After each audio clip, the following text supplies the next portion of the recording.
Hi, I'm Brian with Rocky Mountain Snow Guards, and today we're going to be going over the Versa Bracket 47 by S5. So this is used to connect color guard snow fence to through fastened metal panels. This would go in between the minor ribs and then fasten into your roof.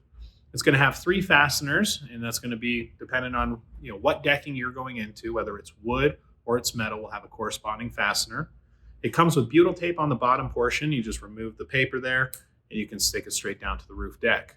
In order to connect it to the color guard fence, we're going to need a nut and a bolt that'll go through the hole on top, and that'll go through a Versa clip, which connects to the bar. Every minor box of these will come with S5's installation instructions. This is going to go over installation tips and just know-how. If you have any questions on this product, feel free to reach out to us. Our email address is info@rockymountainsnowguards.com. Our phone number is 720-379-7756. Thank you.